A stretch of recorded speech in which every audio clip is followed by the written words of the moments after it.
welcome aboard to this episode of the We Are Reading One Piece podcast. This is a podcast dedicated to following the entire story of One Piece from beginning to end as we focus on each volume. We keep the discussion spoiler-free for new fans of the series, so this is the perfect place to follow along, whether you're new to the series or just want to revisit the world of One Piece with us. This week, we will be covering the first part of Volume 77, Smile, which covers chapters 764 through 769. My name is Joel, and I'll be your host. Joining me today, we have Evan.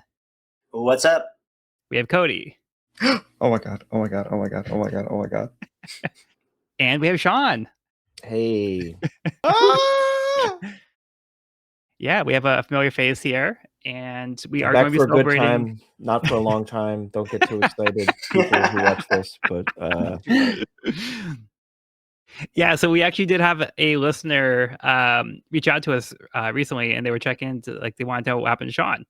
Sean's here, but people actually listen to this. Yes. I'm sorry, I don't. Yes, mean to they be do. mean, but like, okay, we actually They do, and they have demands. yeah, they wanted more Sean, so we're meeting the demand. But yeah, Sean just had to step back. He's just a little transparency, like he's in a different time zone than us, and we record at a much later time East on his side.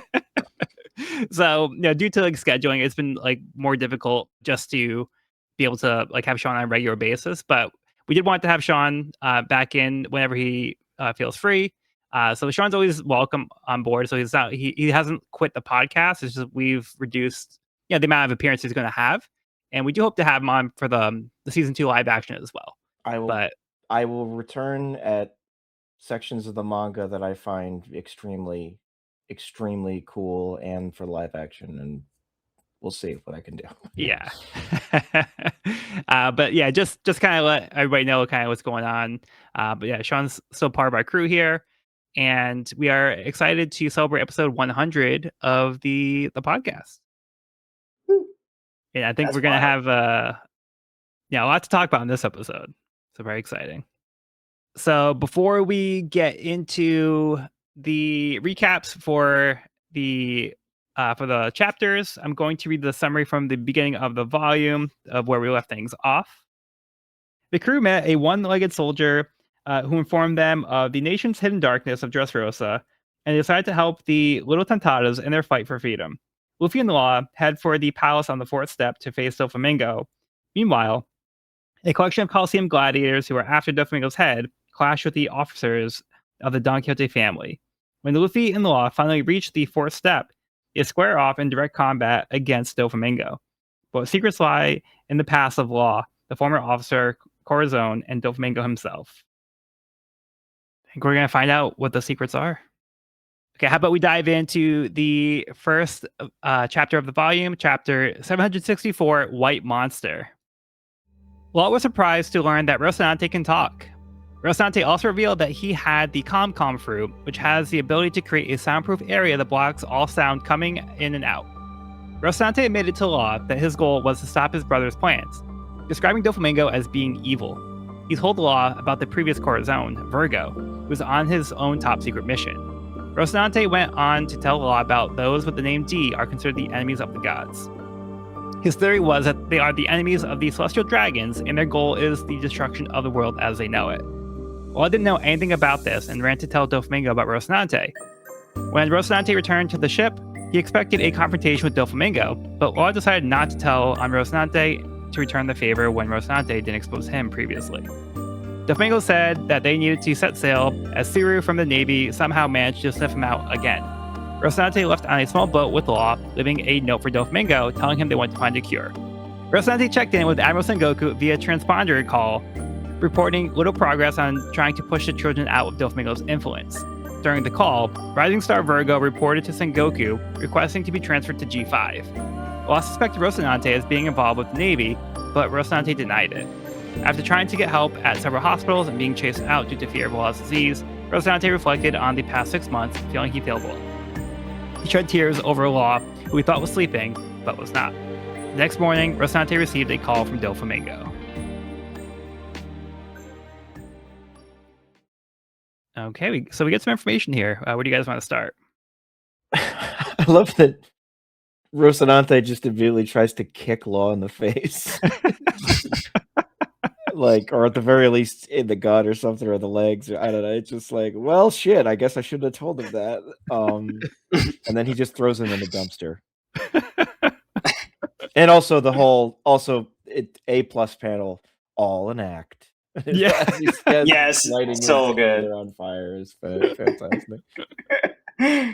Yeah, we believe that, Rosinante. Yeah. And Rosinante has devil fruit powers. Yeah. Some more low key, And it's ones. silence from D&D. Yes. I cast silence. I can't tell you how many times, having worked with children in education, that I wish I had this fruit. Oh yeah. Yeah. Hmm. Oh my god! Every weekday, I'm like, this would be so nice. Yeah. Was it like cone of silence? Is that like the teacher technique that people do? Like everybody cone of silence? The quiet coyote. Quiet coyote. Yeah, there we go. I'll try cone of silence next time. Yeah.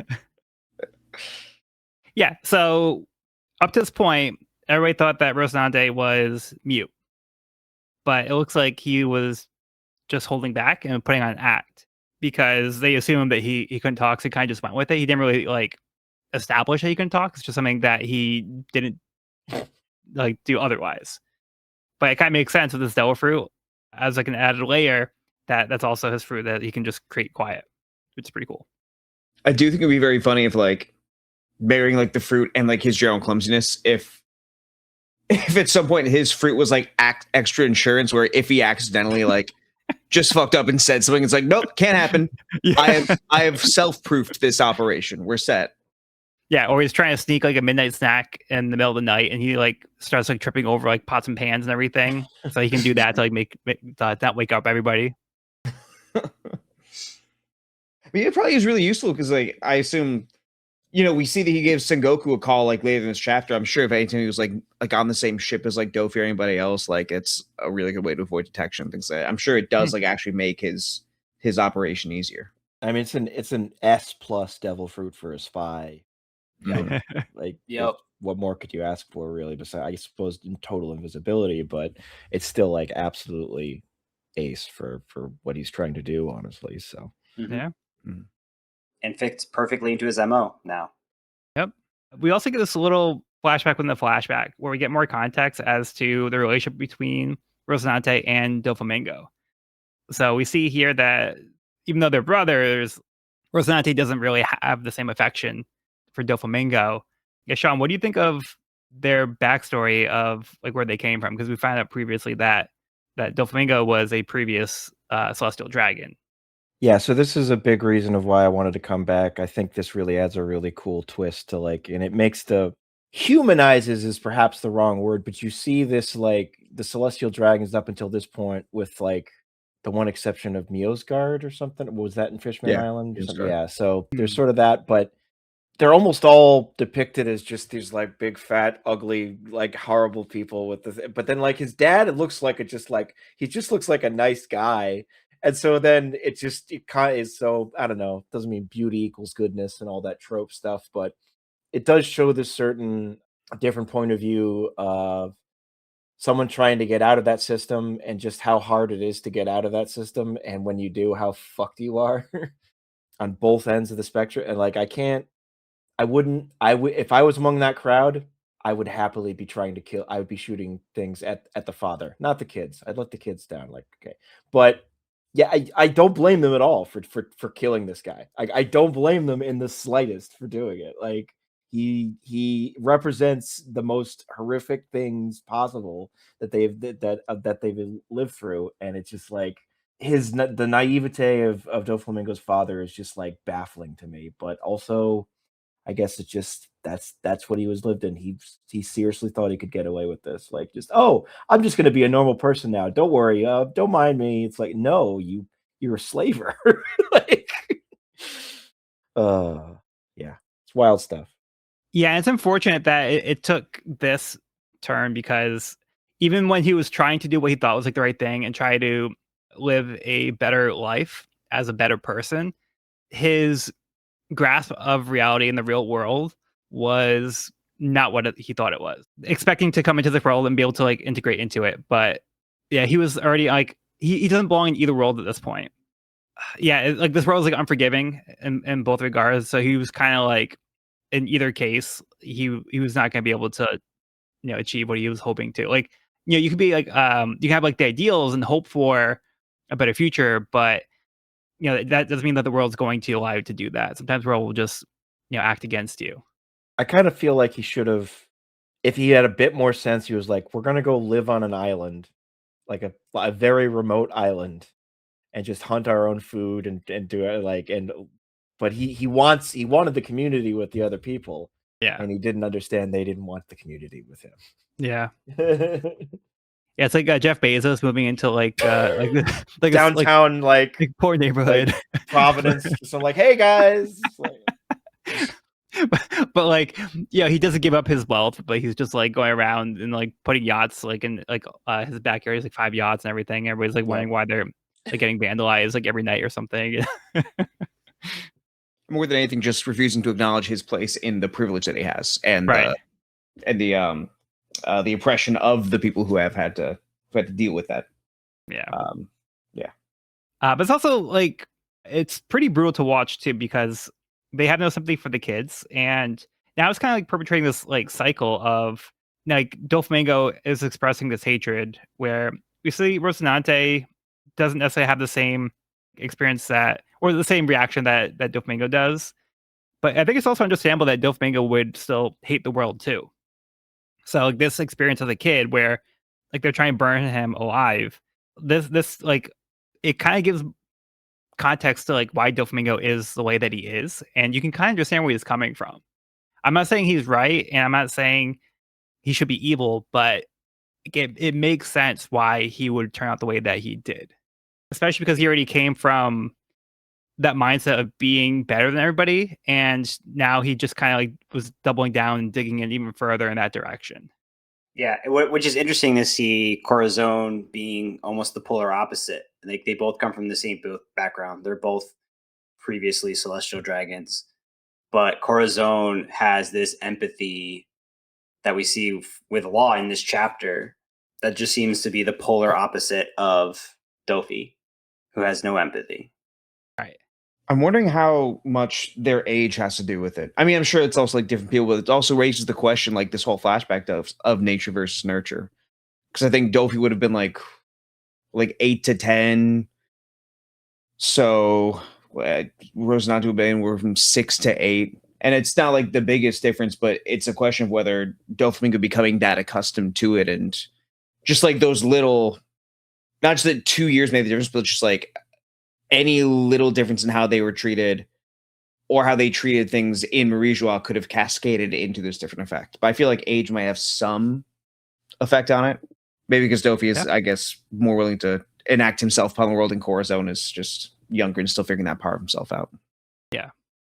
But it's like Doflamingo had probably a little bit more time to be like in Marie-Joie to like more time lived there to be fully ingrained, whereas Rosinante might have been more formative when they moved out of Marie-Joie. So yeah. And then moving on, we also have a little bit more information about the name D. So we did find out that Law is also a D, and Rosinante warns Law not to go around spreading that information because they're considered the enemies of the gods.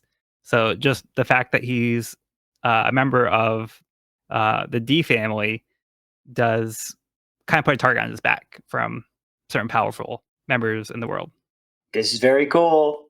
This is more Will of D development that I'm enjoying. It feels very like a prophecy coming true, or like the legend of the Will of D, and we're kind of putting faces to the Will of D and to the gods too now, with like this new look into the Celestial Dragons world and kind of their parallel to what might be considered the gods in that enemy of the gods quote.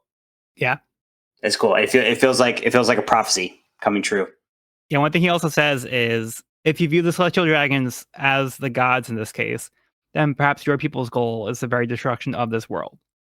Yeah. So, yeah, does that mean like the destruction of the world itself, or the destruction of the world as they know it?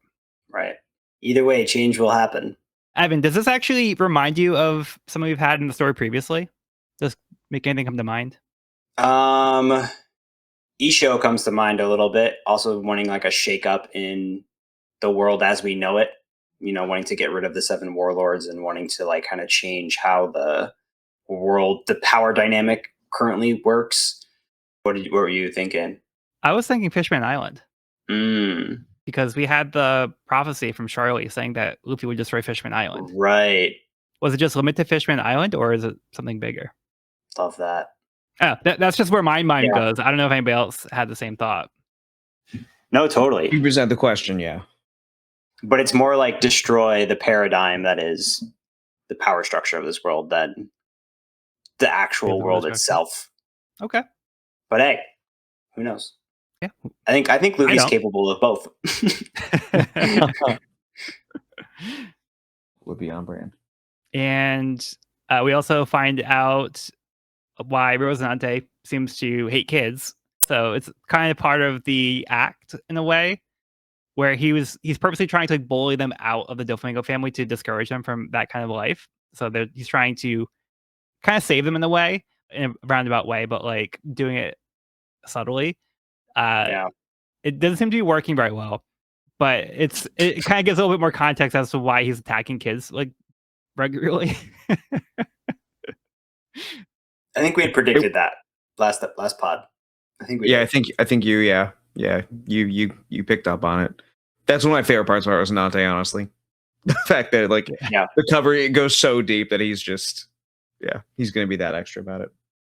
Well, he's again opposite of his brother in the sense that he's like the passive, quiet, actions speak louder than words, very like subtle. Like he's also like, pulling strings behind the curtain like Dofi, but it's a much more like subtle and passive, quiet way where Dofi's like more loud, performative, right.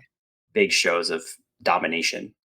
Yeah, I like that. I think that's a good distinction with them, because we've seen moments where we're like, why would Doflamingo pull out a gun to shoot Law on the street? It's because it's more showy and performative that way. So yeah, I think that lines up. We also see that Rosinante is actively working with Navy. So yeah, would you guys think of this development? I'm a little more disappointed in him, but it is what it is. Just have to tolerate it, I guess. It's better than working with Doflamingo by a bit. Right. I don't know if it's working for the government so much as working against Dofi, Yeah, like, I feel like you this can guy make is the a argument, menace. I'm using their resources to which, he's better than Garp. So he is. Yeah, I choose to look at like a Smoker Kobe kind of person. And it's a fictional story, so I'm able to. I like their codes. It's like crackers, cookies. It's me. Yeah. Evan answered Joel's checking about the podcast with cookies today. Yeah. He committed. Cookies. I should have said crackers. Good to go. That's a funny bit. It was very good. Yeah, so we got Corazon secretly Navy and Virgo secretly Don Quixote. Yeah. Both. And we find out that Virgo is actually the previous Corazon. So the title's been passed down. And even then, he's getting food stuck to his cheek. An egg this time. Yeah. He never answered Sengoku's question about it either. But even then, he was trying to get transferred to G5. So we actually see how long that con has been in process. Yeah. You get to see Dofi's corruption runs deep. Like he's got, people everywhere. And then we have this sequence where Rosinante is desperately trying to help Law find a cure. So he tries to remove Law from Doflamingo's influence and takes upon himself to find a cure for Law. So what do you guys think of the sequence in general? I love Rosinante so much for this. Yeah. He cares. We're going to go to every goddamn hospital we can find, kid. Oh, shit. None of them were. Okay. Well, we'll try the next one. This one's big. This one's big. It's tough. I feel like Law had already kind of like come to terms with his mortality, and it's got to be. This is like kind of rubbing it back, like bringing it all back up for him, which I feel like has to be really difficult. And then Rosinante's frustration with not getting the care that Law deserves here. He just starts. I love he just blows them all up. He starts just beating people up.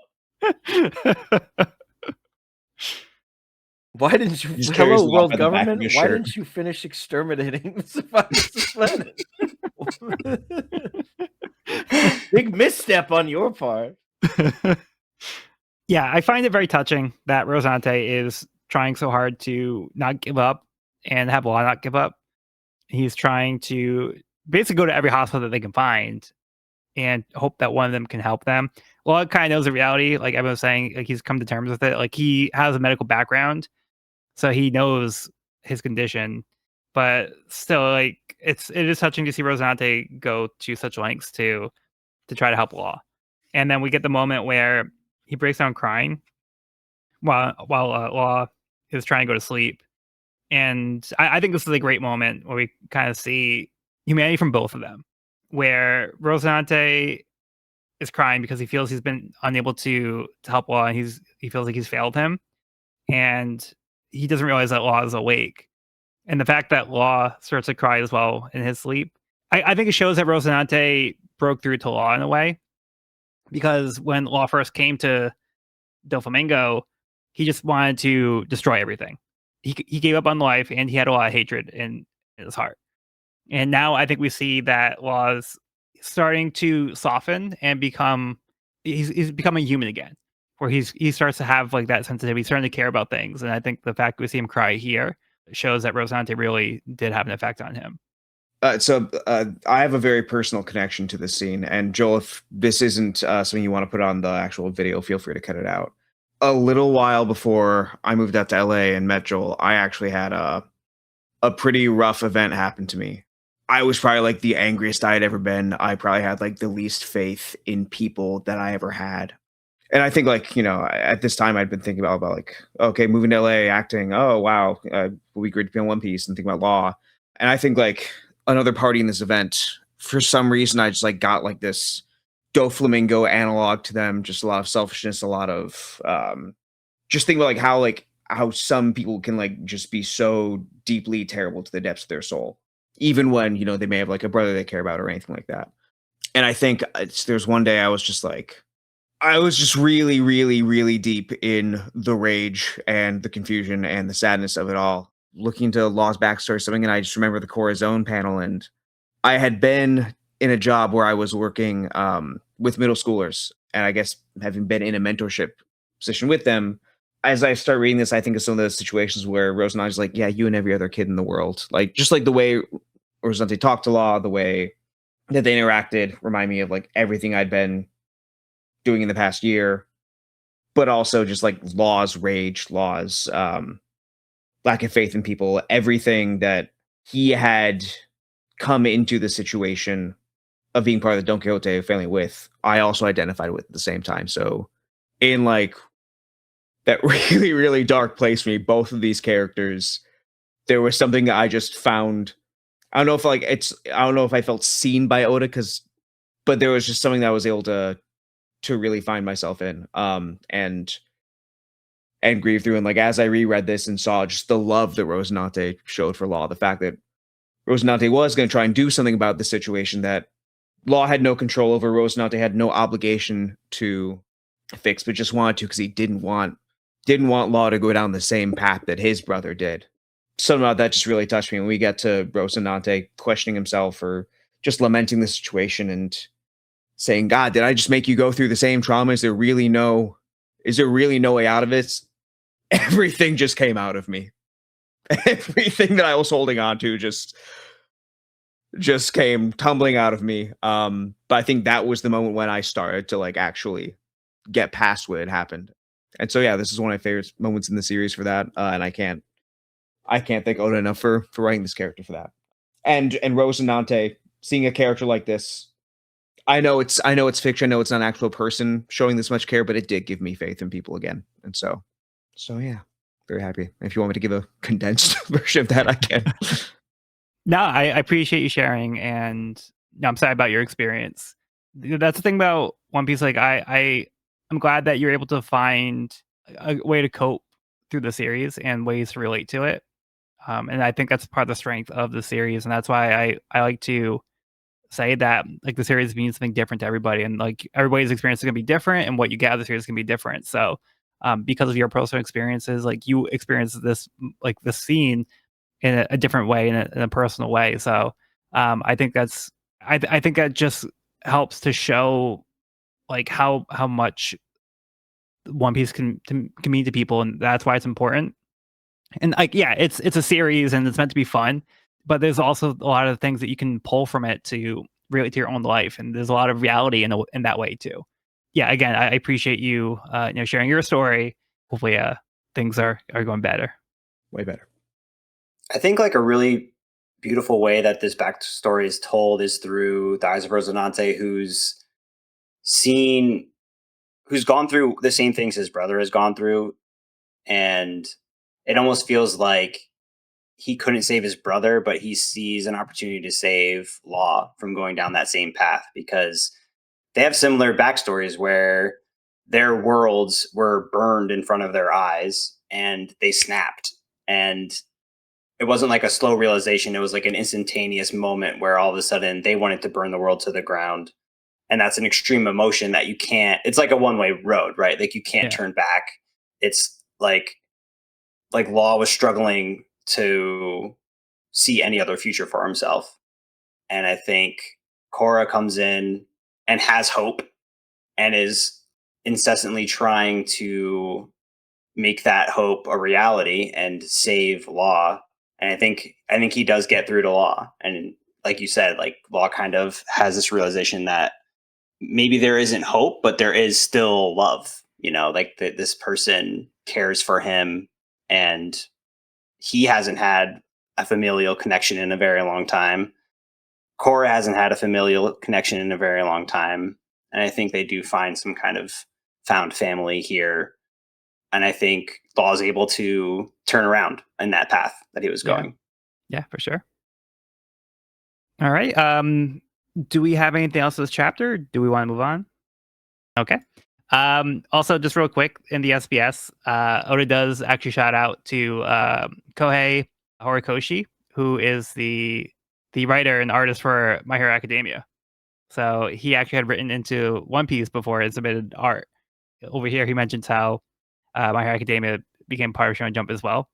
So it's cool that he's kind of shouting out like how he started out with his series here. And actually, I just finished reading My Hero Academia. I had like a few volumes like stacked up. I read like the last 4 over the Christmas break. So Nice. Is that series concluded? Yeah, I finished. Yeah. Wow, cool. How many volumes was it? 42, 43, something like that. 42. Just 42. There we go. Cool. All right. Moving on to the solitary journey of Jinbei, First on the Sea, Volume 13. Suddenly the ruins destroyed our town, the creatures destroyed our ships, and the offerings disappeared. Jinbei continues his investigation, learning more information about what has been happening from the townspeople. Jinbei Columbo, I love it. Just one more thing. So just find out what he can. These ruins that just got thrown into the town somehow. Okay, let's get into the chapter. Chapter 765, Minion, the Isle of Fate. Doflamingo called to check in on Rocinante and Law, telling them to come back as he had a lead on the Op fruit. A pirate had obtained the fruit, and the government was operating in the shadow to make a deal. But Doflamingo intended to get his hands on the fruit to give to Rocinante, unaware that he already had a devil fruit. Off the call, Doflamingo and his officers noted that the Navy hadn't bothered them since Rocinante disappeared, leaving them suspicious. Rocinante was aware that using the fruit to grant immortality requires the user to sacrifice their own life, so he knew Doflamingo planned on killing him anyway, but he saw this as an opportunity to get the fruit for Law instead. Rocinante called on Sengoku on the transponder snail and confirmed the Navy was making a deal for the fruit, and obtained the details after informing them Doflamingo was planning on stealing the fruit first. The deal is to take place on Rubec in 3 weeks, 3 days before the entire Doflamingo family is planning on gathering on the nearby Swallow Island. Then, Rocinante made a plan with the Navy to take down the entire Doflamingo family that day and expose all the partners Doflamingo had been working with on the black market. Suddenly, Law's conditions seemed to worsen. Rocinante sailed to Minion Island, where the pirate crew with the op-up fruit was hiding out nearby before making the deal.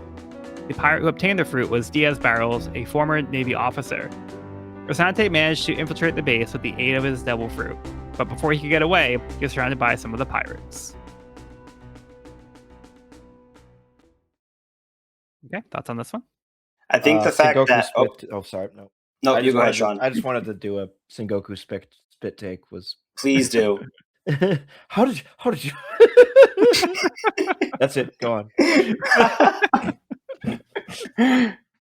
I think so. Corazon gets this call, and he immediately speculates that Dofi's onto him, and yet he still goes through with it, knowing that it could potentially be a trap. And I think that just kind of goes to show how desperate he is to help Law here, because he kind of is like, he probably knows what I'm up to, and this could be a trap, but he still kind of goes forward with plans anyways and leaks it to the Navy.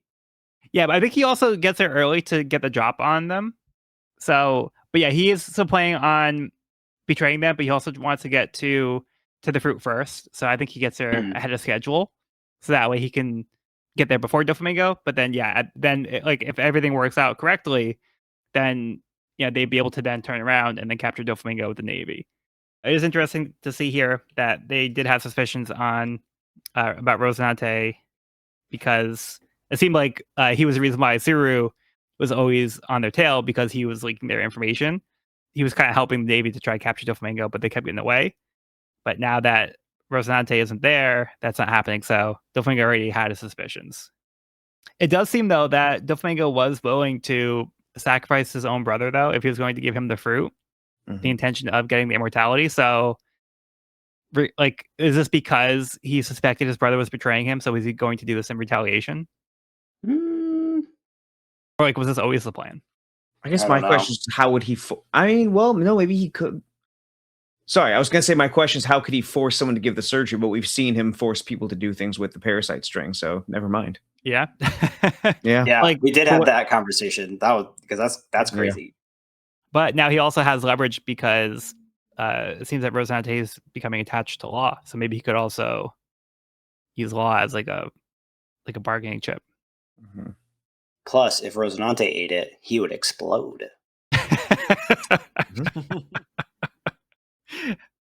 This does seem to give a possibility for Law, though, because Right. well, we do know who ends up with the fruit, but this does seem to give Law a way to help with his disease. Rejoice, Law. I like how happy he is in this panel. He's so excited. Yeah. Then everything goes to shit. Yeah, he's in a jam. He's in a real tight spot. Yeah, so he decides to try to infiltrate the pirates' stronghold, and we see this pirate, Diaz Barrels, who is a former Navy person. Evan, does this remind you of anybody? Oh no. Pop quiz. Those sideburns. I'm drawing a blank. He's got the sideburns, he's got the chin. The chin's a big one. I just Googled it. I definitely didn't know this. So It's not full body, is it? Nah. Who is it? So there's this character here that he yells for their name. He says, "Hey, Drie, bring more grog." So Drie is this pirate's son. This pirate's son is Diaz Drake, Oh. Mm-hmm. who's also a former Navy person who turned to a pirate. So like father, like son. Cool. His His father was kind of a shit pirate, though. I mean, yeah. And a bad dad. And a bad dad. Oh no.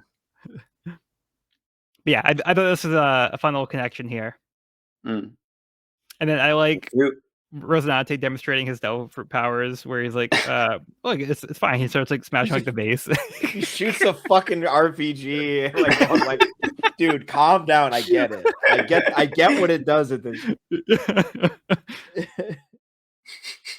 He's just such a goober, though. It's nice, like giving Law such levity, like in this situation. It's so sweet of him.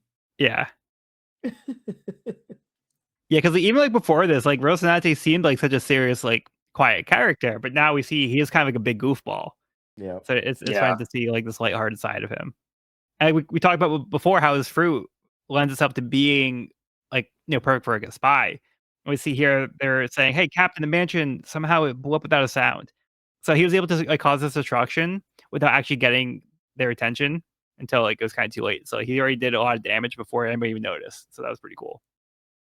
Yeah, it's a cool aspect of the ability that any sound that you make is silent, not just like a periphery or a bubble of silence. But yeah, it's pretty cool. Well, it's cool too how I think the how the silent fruit like does create that bubble, which is very reminiscent of Lost Room. Yeah. And then I think be able to like just carry it through kind of seems like the ejection shots and the other attacks Law's done too. So it's cool to see like these little parallels between them. It's so nice. Cody, I think did you move your mic or something? Oh, your mic quality just dropped by like 50%. Yeah. Your sound quality. It got unplugged. I'm so sorry. Okay. I can fix that. Also, I really want to draw attention to the 4th page from the end of this chapter. We get a panel where Law has some spiteful words. He says, "What a stupid, useless power." And the speech bubble actually impales Cora through the heart. Baby arms is way cooler. I know, I'm jealous of her. Damn, I know, I'm jealous. That's so funny. Another through and incredible. Another through and through. 100 episodes and 100 through and throughs. Yep. To 100 more. And 100 more. Yeah, and I like how we have this moment where Rosinante says, "I did it, Law. It's the op fruit. We can cure your disease." And he has like these tears of joy, but then he takes a tumble. But it's just like the fact that like he looks so like relieved to be able to help Law. It's very very heartwarming. Okay. Anything else for this one? Good. Okay. And then before we get into the next chapter, the cover art for chapter 766 is actually an homage to Naruto.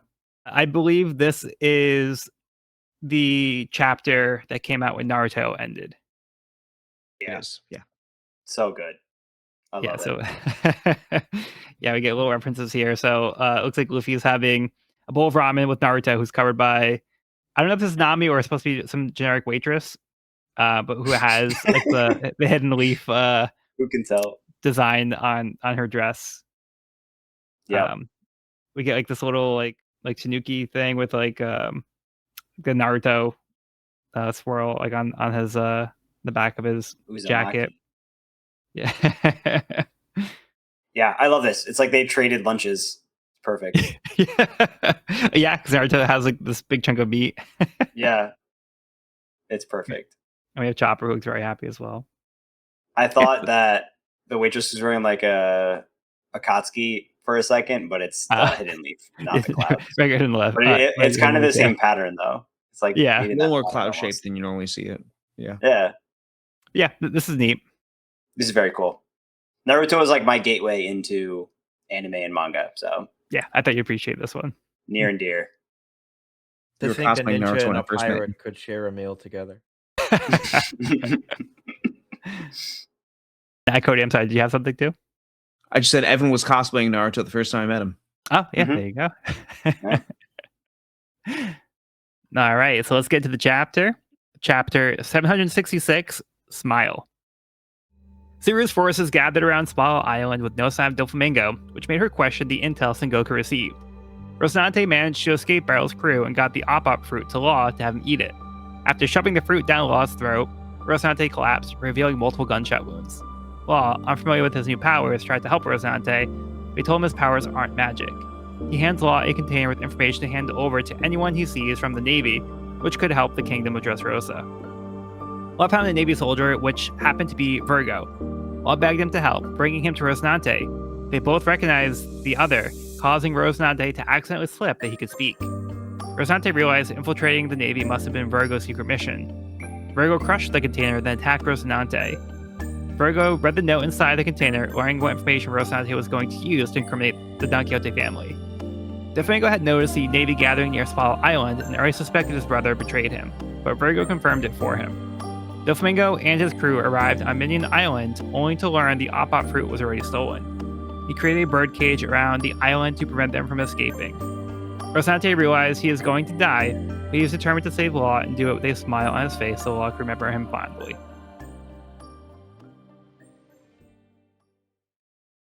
Well. Wait, so which one is Swallow Island? To the south. Was that a joke that I'm missing? Oh, wow. It literally is bird shaped. I didn't even notice that. An aptly named island, I would say. Funnily enough, that's actually Minion Island. I can see why you get confused, though. It's impressive that it's shaped like that from the side and from the top. Yeah, huh? Yeah. It's like one of those art pieces, like from different angles. But yeah, I mean, if you look at the bottom part, it does have like the bird tail too. So yeah, it lines up because like we see the map from the top down view. That's funny. What do you think we should name this island?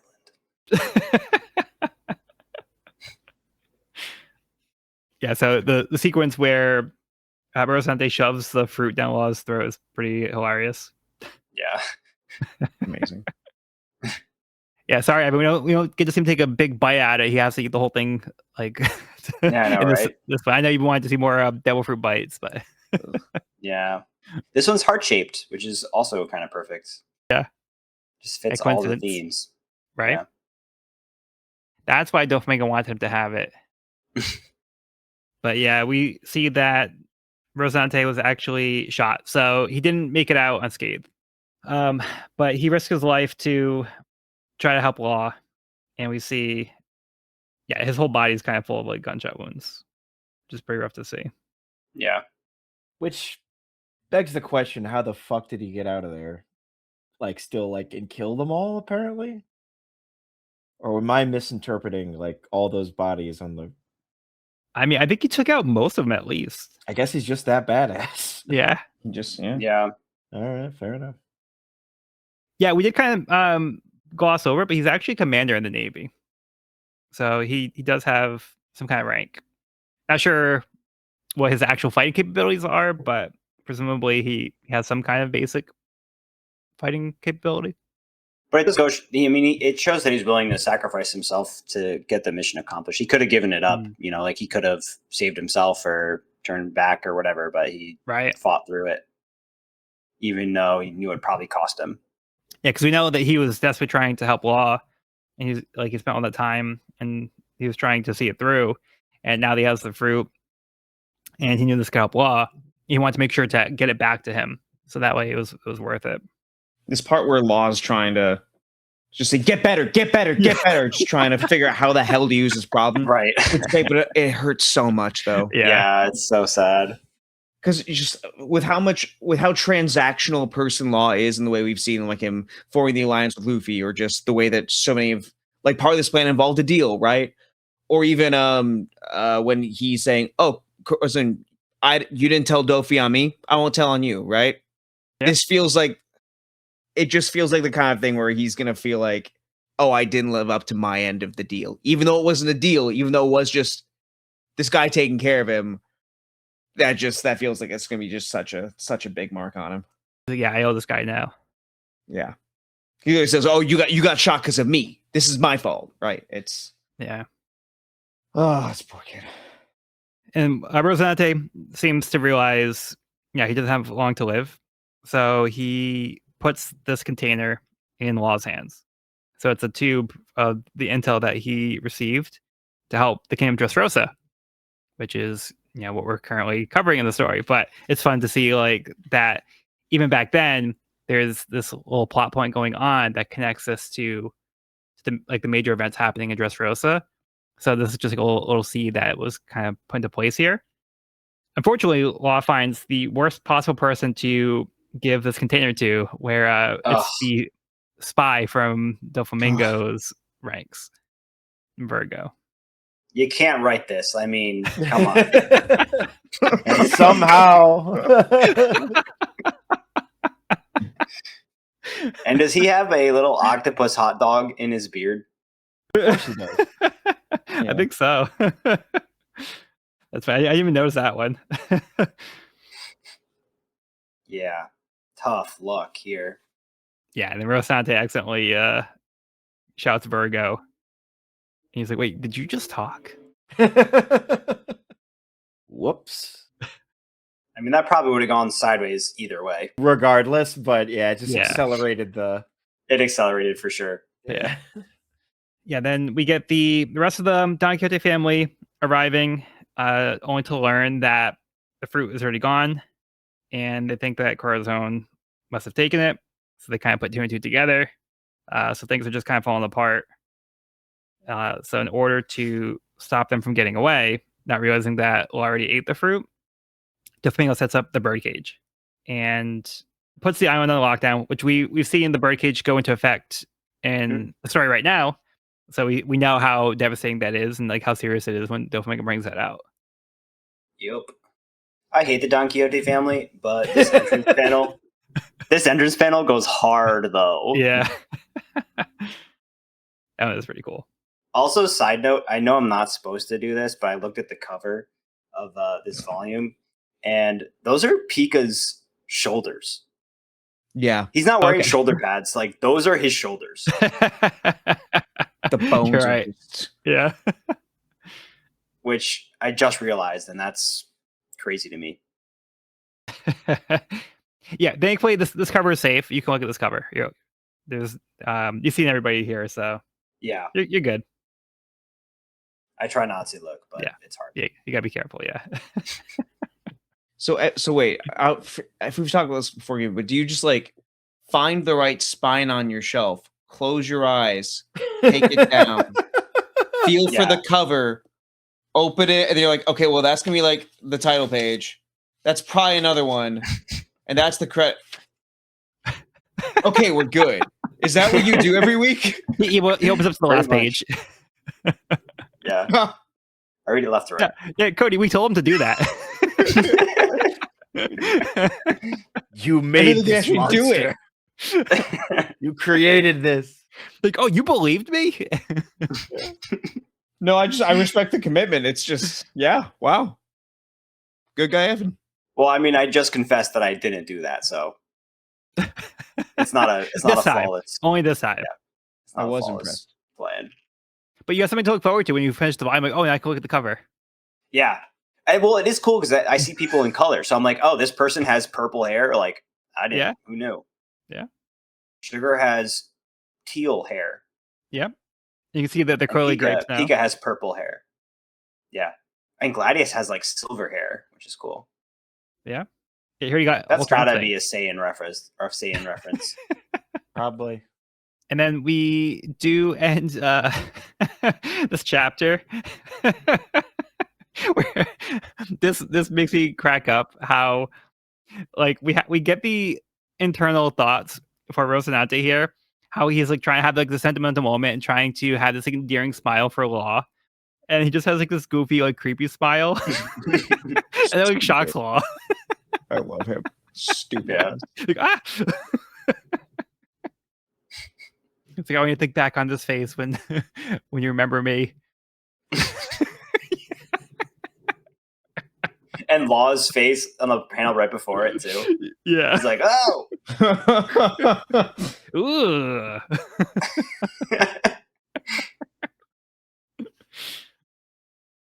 Yeah, that's just really funny to me. And the sound effect is grung. What does that even mean?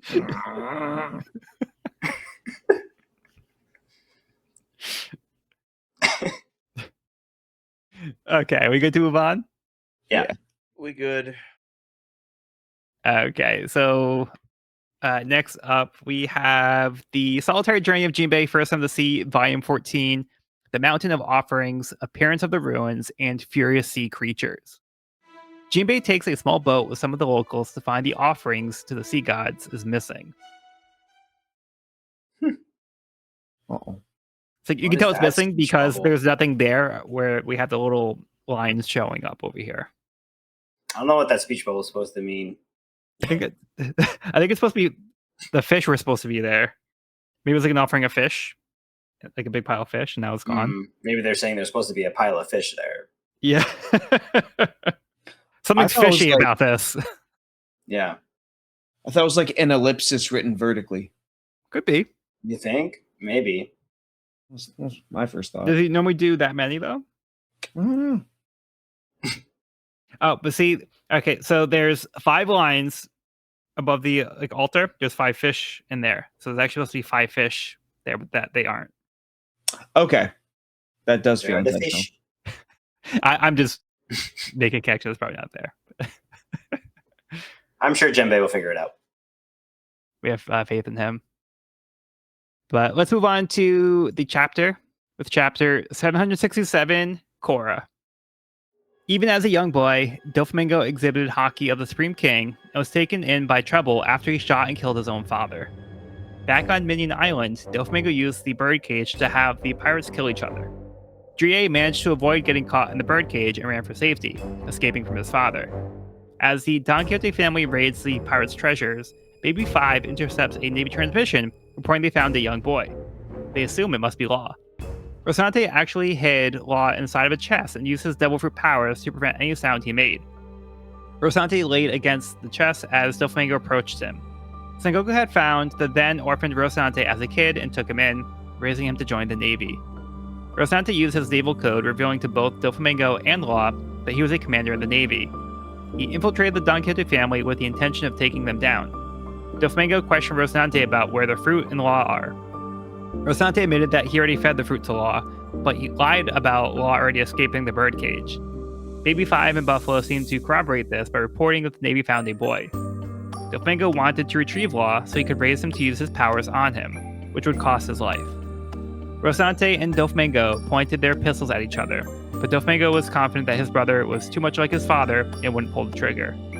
Law began to realize Rocinante was going to be killed, and that Rocinante reassured him that Doflamingo wouldn't kill his brother just to put his mind at ease. He told Law that they would meet in the next town and that he loved him. He trapped him in the chest so he could slip away later. Rocinante announced that Law will not follow in Doflamingo's footsteps and was free. Doflamingo shot Rocinante. The chest that Law hid in got picked up and carried away. When the treasure was being loaded onto the ship, Law slipped out when no one was looking. Rocinante held out as long as he could to keep his devil power in effect for Law, preventing his crying from being heard. As Rocinante let out his last breath and the snow began to cover his body, Law's crying was drowned out by the sounds of the cannon fire from Suru's battleship.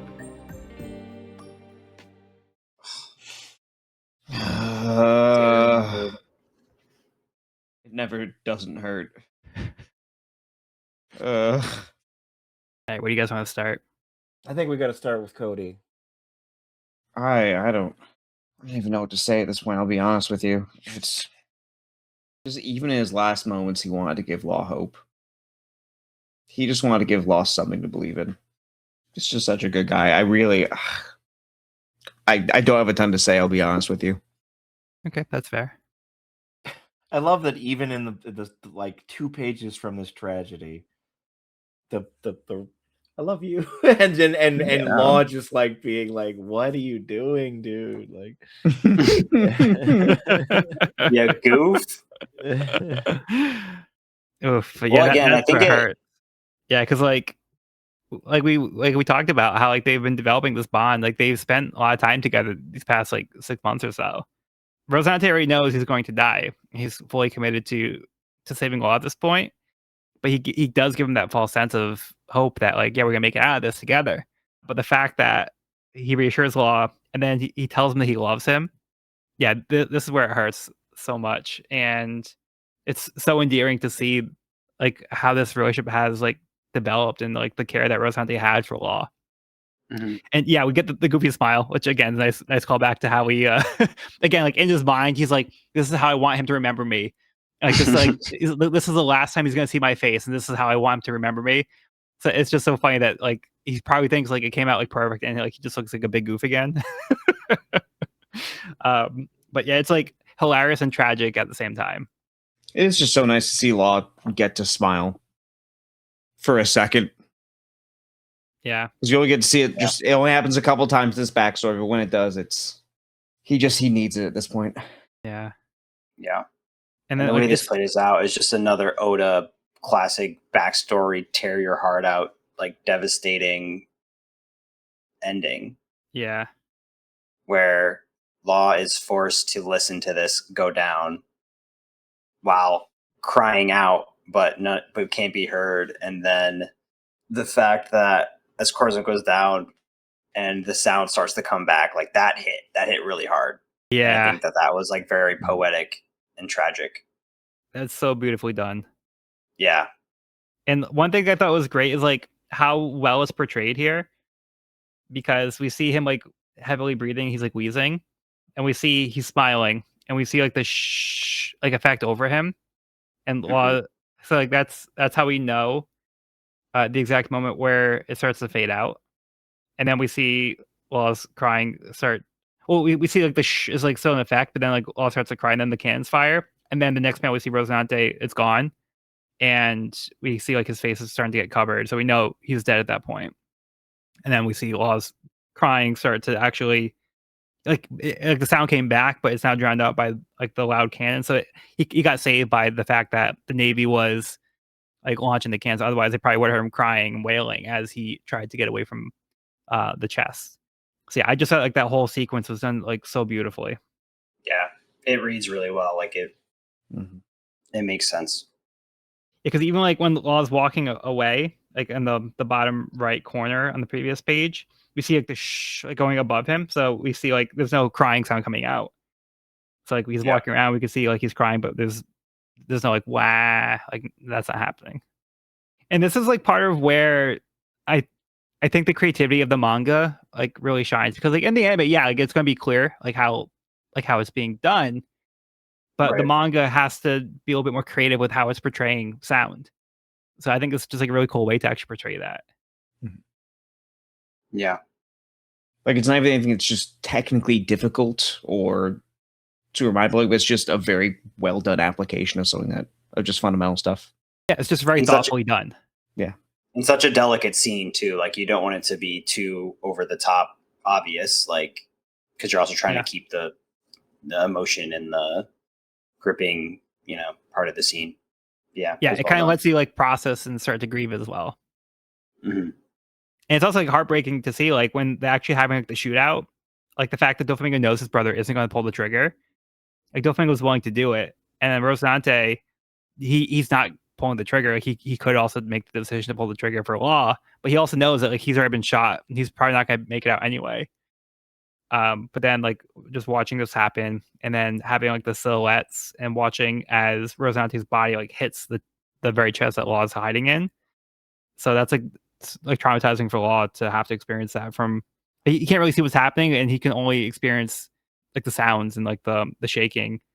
It's almost like it kind of reminds me a little bit of like the toy soldier, where like he couldn't cry when Scarlet was killed, so he couldn't fully express like Mm. the tears and the sadness. Like a lot in the way is also he's still able to like express like the crying, but it's muted in a way, so he's not getting the full expression. So it's like a way that like they kind of have to quietly deal with this loss without actually like being having anybody else to express it with, so that they kind of have to just quietly deal with it on their own. And yeah, I just that's just kind of what came to mind to me for the sequence.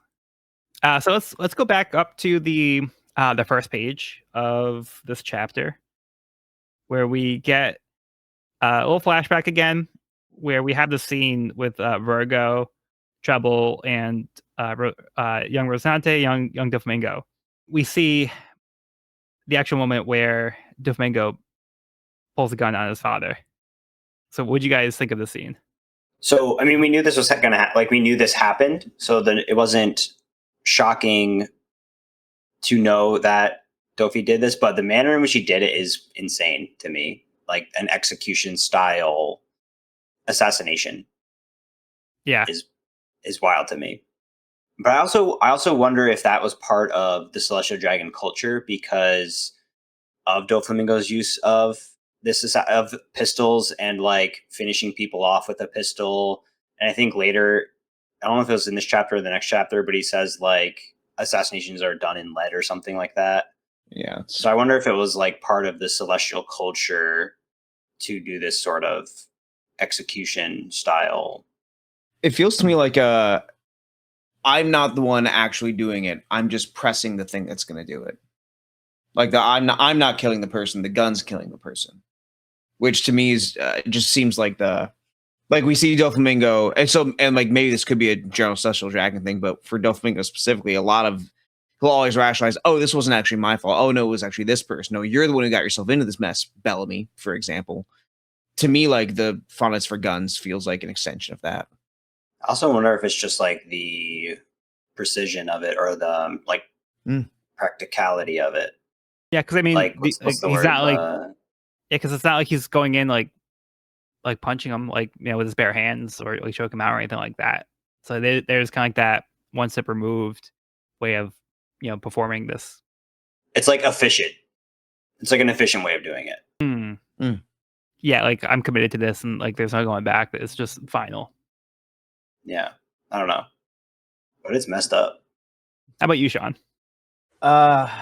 It's just like there's a brutal, like poetic painting-like quality to this. Just like it's like high tragedy Shakespearean style that just like always hit me. And I really, I just as a panel, it just really like it really both the you can't make it right anymore and the close up and the Rocinante crying, and it's just like it feels like this was an inevitability that is just like we're now coming full circle on, and it just there's really a Hamlet level thing here that I kind of can't help but love as an English major. Just like an absolute Greek tragedy thing. Like yeah. I think this is like also kind of the moment that really divides Doflamingo from Rocinante, because clearly his brother doesn't want him to do this, but Doflamingo, his father's literally holding Rocinante as this happened. It's like Yeah. it's like Rocinate's probably the blood and or brains and or teeth of his father landed on Doflamingo's Rocinate's face after the trigger was pulled. Like depending on how strong the bullet was, like I wouldn't be surprised at all. Like it's so fucked. Yeah. And then just like the panel too, where he apologized. He's like, "I'm sorry that you both had me as a father."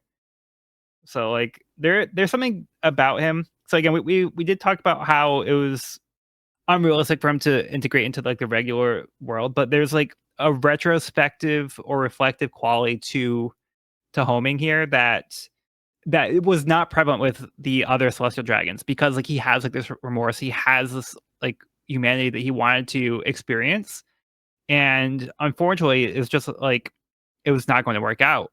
And in this case here, he's gotten to the point where even his own son is so integrated into like the mindset of being a celestial dragon and not wanting to be like the regular people. So he sees his father as a failure for bringing him to this world. So he has this hatred for his father for what he sees as ruining his life, and trying to, he basically took away what he felt was his right to be like a god in this world. Yeah, the fact that he apologizes to his sons, like, "I'm sorry that you had me as a father," like that's also pretty heartbreaking, as like his last words before Doflamingo pulls the trigger on him. Yeah, that's brutal. His heart was in the right place, but he clearly has regret. Yeah. But one thing that's also interesting here is it looks like Doflamingo's already exhibiting the quality of having the Haki of the Supreme King, because we see Treble say that everyone's passed out, that must be Haki. So even from this young age, he was able to do this. Crazy. And then, as Doflamingo got older, we see his cruelty, continued. And he has this bird cage going over Minion Island here. And one of the boys gets out, which was actually Drie, which we established previously was Drake. this actually shows how Drake joined the Navy. He escaped his father. He happened to be outside the birdcage when it closed, so he got out just in time. So his father was pretty much abusive to him. So he did not want to stay with his father. So he actually, this was like a way for him to escape and try to get a better life for himself. So we see Drake gets taken by the Navy. That's how he probably joins them from a young age and finds a new purpose in life, a new direction to try to live a better life than his father did. But then we see he also ends up becoming a pirate. But there's also kind of parallels. Rocinante, who we also find out joined the Navy because when he was a kid, he got taken in. So when Rocinante lost his family, like Sengoku kind of took him in and was like probably like a father to him as well. So we kind of see like how the Navy can take these boys in and try to be like this influence from a young age and try to raise them what they see as being the right way. But it's like they find some kind of purpose in the Navy. So they take these boys that have nowhere else to go and then they kind of use them to become Navy officers. It's just another cult. Yeah. I was just really hate seeing on the next page, Baby 5 in Buffalo doing recon. It just really makes me sick just seeing them in this cult so young. Yeah. But they're trying to prove they have something to offer. And they're trying to contribute to the family. And fortunately Rocinante wasn't able to drive them out. Mm-mm. Okay, we got anything else on this one? Nope. I'm good. I do just think the panels of law inside the chest listening to the entire conversation are really well done. Yeah. Mm-hmm. Just the fact that it's the only thing he can experience when we're right there with him. But yeah. Pour one out for Rocinante. What a guy. All right. Well, let's move on to the solitary journey of Jinbei, First Time to See, Volume 15. I definitely saw that ruin fall just now. Jinbei is shocked to witness a new part of the ruins fall from the sky onto the other ruins that were already on the island. The Jinbei shocked face. The Jinbei shock face. The eyes bulging out. Also looks like there's a sea cow or something fallen. I think that's the sheriff dog, the sea dog. Oh, the sea dog. But what's he doing here? Oh, yeah. What? All right, so that mystery continues. And so do we as we go on to chapter 768, The Trigger That Day.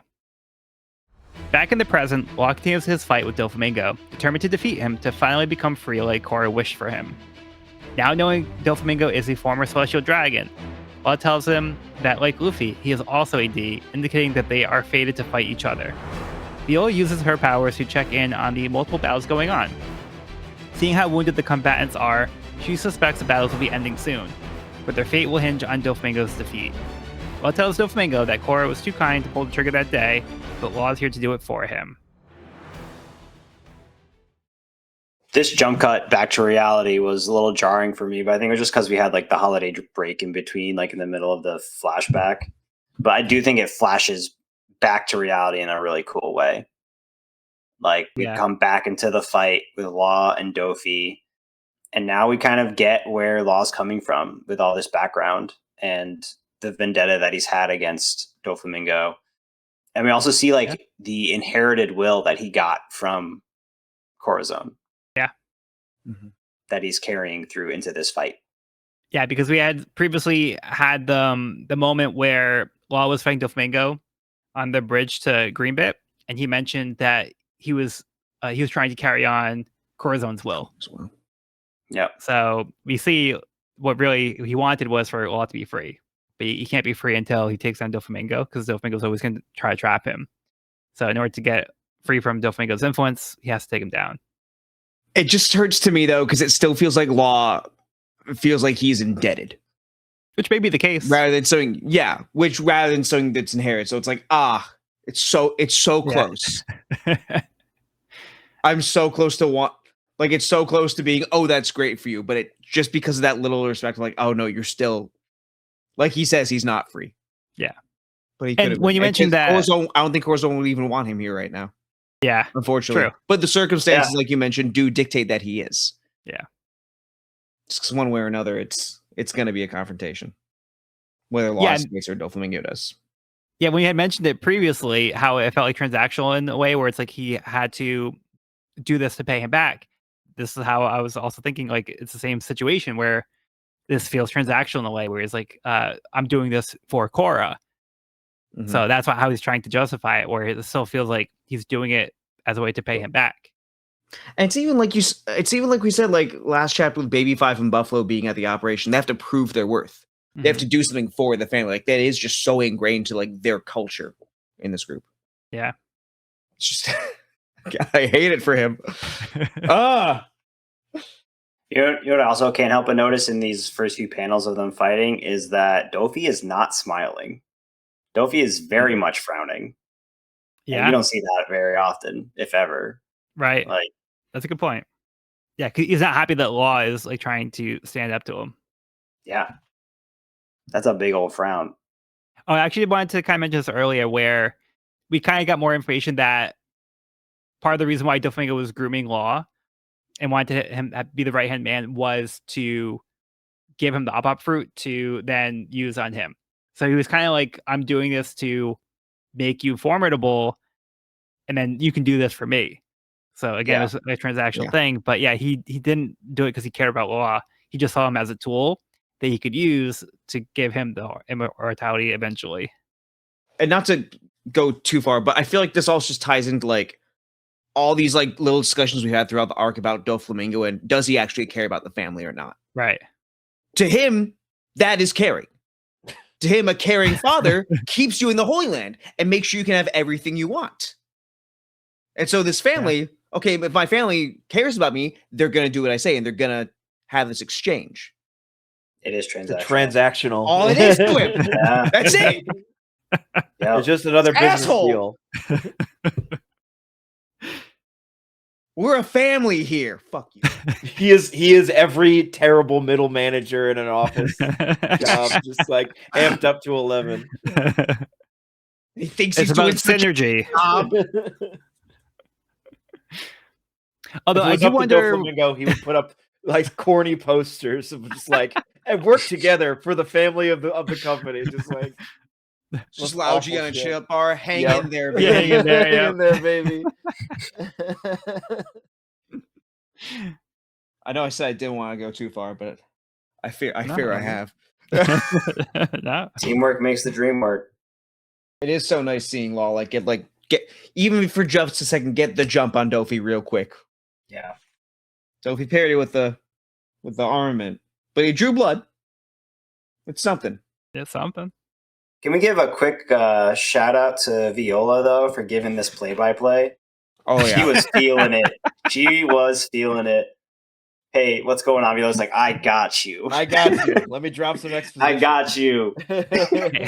It's probably been I'm like gonna give you everyone's full ass name. it's probably been like 3 months, like when these chapters are coming out. It's like, by the way, we were in this flashback for a while. You guys probably didn't remember what's going on, so let me give you this little recap. Last time on One We needed Piece. it. I know I needed it after being off the podcast for 2 weeks. Same. Yeah, I do love the line where Law says that Cora's too kind heart to pull the trigger that day, so I've come to do it for him. Yes. He's like, I'm Great here to finish line. the job. Law's been sitting on that one for some time. It landed. It landed. For real though. I wrote that one down too. I was like, that was sick. Mm-hmm. I think we also learned here that Dellinger is actually a fighting fishman, which we've been seeing the fighting fish throughout Dressrosa. So I think it's interesting that he's a fishman of that variety, which explains the horns. So he must have horns under the hat. And a little That's shark just on his that. cap too. What's that? It's then a little shark on his cap too. I never noticed that before. Yeah. I mean, that's all I have on this one. Do you guys have anything else? Loud G just yelling G when he kicks this guy in the face made me laugh for whatever reason. Because we know like very little about Loud G, but he yells G a lot, and I think that's hilarious. What did you just say? Oh, gee whiz. Golly gee. God. Ooh, Evan, what do you think of Haryuden, the giant? From this chapter? Who are we talking about? Or from the Coliseum? I think he appears briefly in this one. I know he appears. Yeah, because the guy falls on top of him here. 10-ton Yeah, Mock Vice. Vice. Yeah. Mock Vice falls on top of him for a bit. I don't know if he's gotten much. I asked because he's a character I quite enjoy. I'll just say. All right. I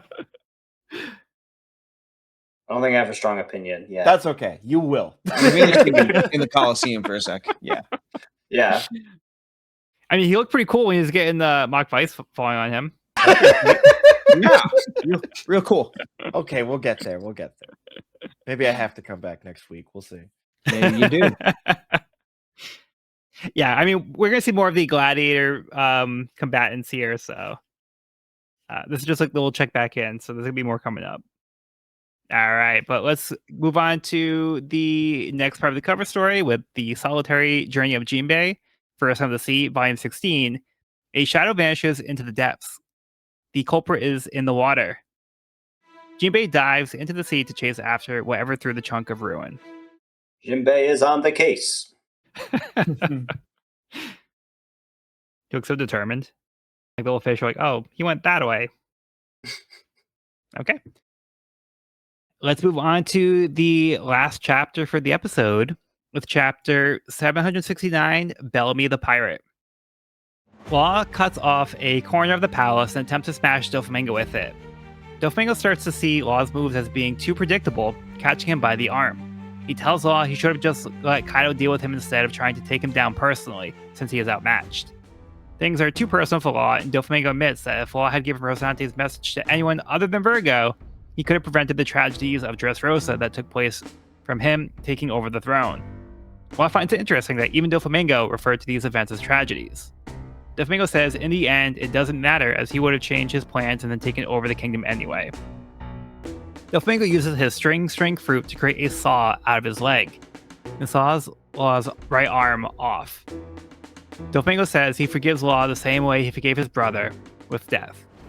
Before he can pull the trigger on the pistol, Luffy's attack sends the Doflamingo string double flying through the roof of the chamber he was battling Bellamy in, ending right next to the real Doflamingo. Luffy urges Bellamy to stop and begs Doflamingo to let Bellamy go, otherwise he will die.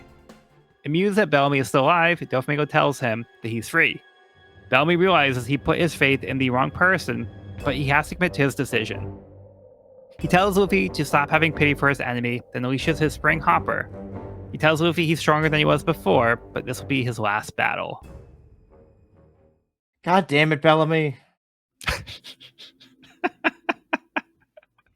This man, the definition of sunk cost fallacy. Yeah, for real. Yeah, this is a matter of pride. Words, Sean. What? I missed your way with words, Sean. That was just the perfect way to put it. I do my best. Also, here's a meme for you guys in a podcast discussion for later. We got meme. We got meme. That's a good meme. See this. Joe might have to add it to the screen for everybody. They can't miss out on this. Is it Columbo? Columbo. It's Jim Columbo. Jalumbo. Yeah, so thoughts of this one? I mean, just the start, the spiderweb's such a neat attack, but I love seeing environments get used in fights. Yeah.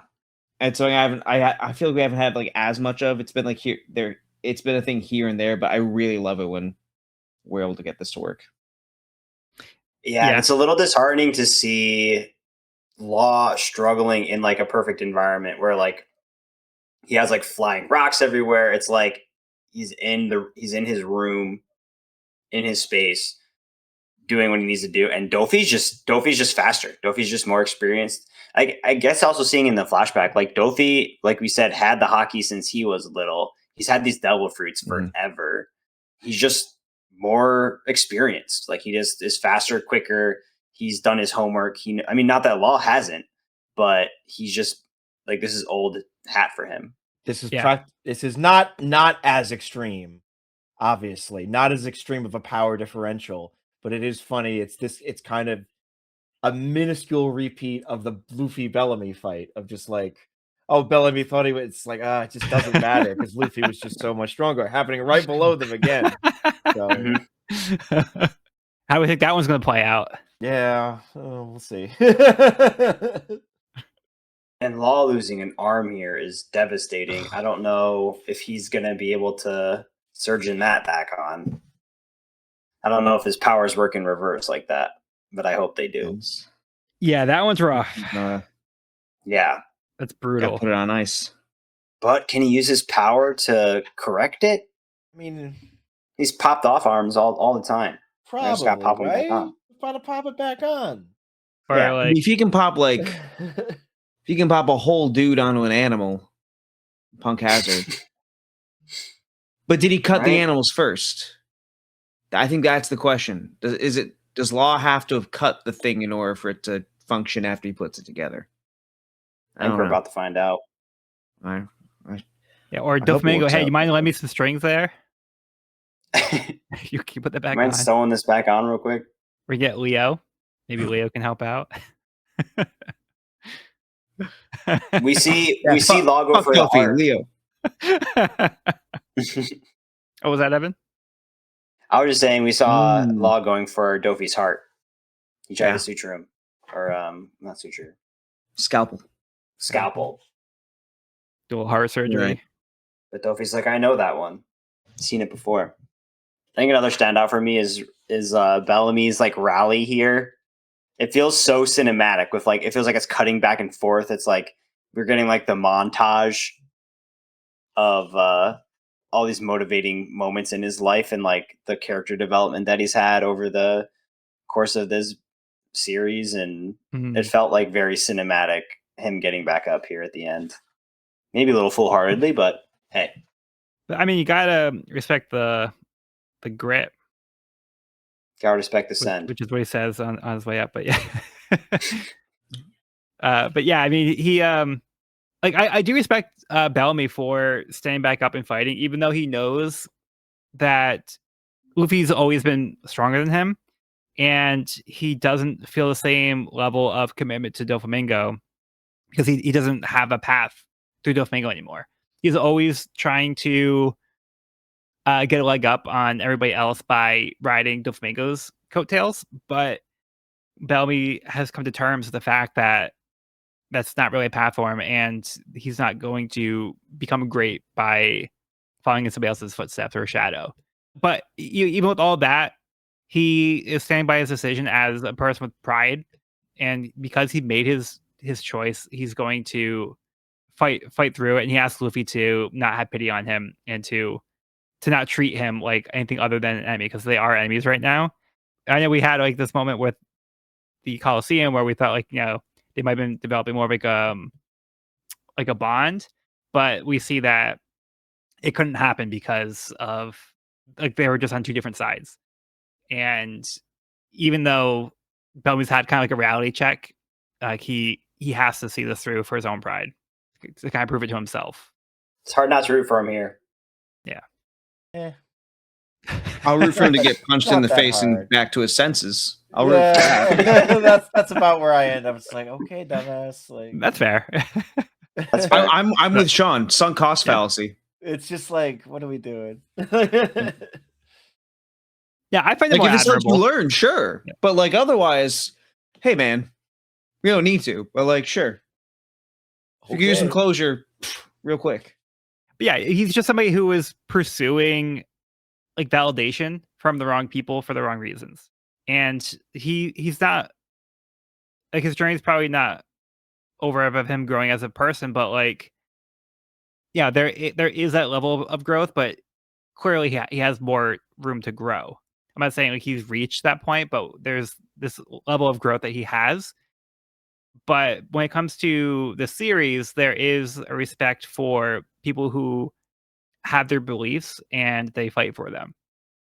And a lot of the times the beliefs come down to who can win in the fight. Like basically that's what it comes down to. So in this case here, I also like that Luffy is showing concern for Bellamy and he's like, we don't have to fight. But for Bellamy, it's not an option because that'd be like, oh, it's maybe that's the same level, but it'd be like you can't tell Luffy to not become king of the pirates or to give up on that. You can't just tell him to not do something. So Bellamy's kind of like in the same boat, whereas you can't tell me what to do. Like this has to be my decision, and I made this decision already. I have to commit to it. I'm not saying it's a good decision, but Sure. it's the way that he goes It's about a it decision I that like, works yeah. in the One Piece world, which is Right. It's like in this heightened shonen universe. It's like, yeah, sure, whatever. Yeah. it's another one of those that I have to you just have to kind of roll with. Yeah, you just have to look Yeah. at it through that lens. It's always going to have like that filter over it. But he goes back to his classic move that worked out so well for him last time, the spring hopper. This Philip time Sesty. it's better. It's faster now. I mean, I'm you'd sure think he'd you come up haven't with a new improved at all technique. since Skypiea. I certainly haven't seen it in the Coliseum. Nope. So I guess we'll see. We'll see. Yeah, and that's where we leave it. Any final thoughts for this chapter or the volume so far? I mean, I think this was another backstory masterpiece by Oda, and set us up, I think, so well for this boss battle that we find ourselves in the middle of, Yeah. and all the other battles that are happening. I mean, there's like so much happening right now, but yeah, I'm very excited to see where this battle ends up. For sure. I feel like just thinking more on Bellamy, like it's getting into this idea of penance. Oh, I made the wrong decision, therefore I have to like see the consequences for it. And then seeing that, but also seeing the way Law is carrying the weight of Cora's own through into the battle with Doflamingo. I'm liking this theme for Dressrosa. I mean, we've seen it also, like, I think with Riku. I'm just really excited to see where Oda goes that as we head into the climax here. Yeah. It's a lens I haven't looked at from before, so I'm excited to see how it all shakes out. And also just Rocinante. Easily one of my top 5 characters in this story. Just A+. Yeah. A+, what a mensch. Yeah, I think the Rocinante flashback is also widely considered one of the strongest, one of the most heartbreaking in the series. And Oda does such a great job of letting us feel connected to this character. And again, like Oda does such a good job, like making us like these characters very quickly. But to introduce these characters like in this flashback that we don't know, but like we know is important to Law. And then as we start to get things fleshed out and see, this history that these characters have, and then like we become attached to them as well, and seeing like the trauma and the tragedy that they've all had to experience, it's done so well, and it makes you feel for the characters, and have like a level of like admiration for them, and it gives it a lot more context to like who they are and what their motives are and why they make these decisions. But I think this flashback gives us a lot of interesting elements of the story, but it is also good to now get back into the present of Dressrosa. So it's exciting to see how the rest of this arc is going to play out from here. And Sean, since you have been on for a Quite some little time. while, yeah, do you want to give us some of your general thoughts of Dressrosa up to this point? I see. So here's the problem. I have not. My brain is like I don't know what's happened and what's been revealed so far, Okay. particularly around the toys and the how far are we? We're pretty much in the end game right now. Aside from or like I don't know. In the next few chapters, something happens that I fucking hate. Okay. With a certain character, I will just say in general, I Dressrosa, I love the backstory stuff. I love the Law stuff. I love the Doflamingo stuff. I hate Rebecca. I hate what she stands for as this just like I'm a character who can't I'm a fighter, but I don't fight because God forbid a woman ever actually physically fight in an Oda story. God forbid. At best they get some powers, but they never get to punch or slash or fight or anything like that. So I love the Doflamingo stuff. I love the Rocinante stuff. I love the Law stuff. But man, I hate Rebecca. We could get to that if I come back next Monday. But yeah, I like Viola. Viola's cool, but she's a hell of a lot better here than she is in the anime, where they put massacre what she looks like. But fucking balloon but fruit yeah, in the anime. I could complain about but it's yeah, I mean I just love the world noble stuff. The it just really adds a layer to this. Like the first time you see Doflamingo like ambling up into to Marijois or something, it's like, how the fuck would you ever guess this guy used to be a celestial dragon? He looks like this like street punk asshole who found a bunch of money and is like spending it all on like hookers and blow. And it's just like, and then you're like, oh, okay, so that's why he wants to project that air of confidence, because he lost it all in him. Well, he did walk up to it like he owned the place. He did, and he sort of used to. What about Sabo?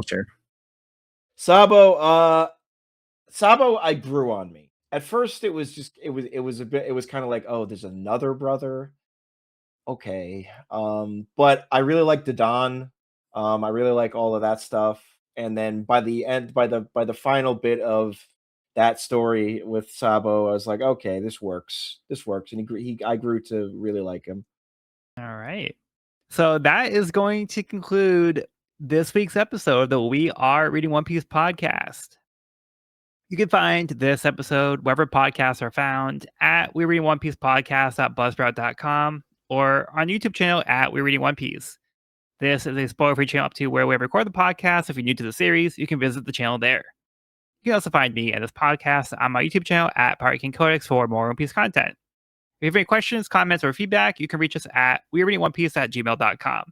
We'd love to hear from listeners, so if you're enjoying the show, or if you have any suggestions on how we can make it better, let us know. Next episode, we'll be finishing Volume 77, Smile. I've been Joel, and I've been joined by Evan. Thanks for listening. Cody. Happy 100 episodes. Thank you, Sean. And Sean. Woo-hoo! Happy 100. All right. Well, be sure to bring along all hopes and dreams, and we'll see you on the next episode. Remember this face!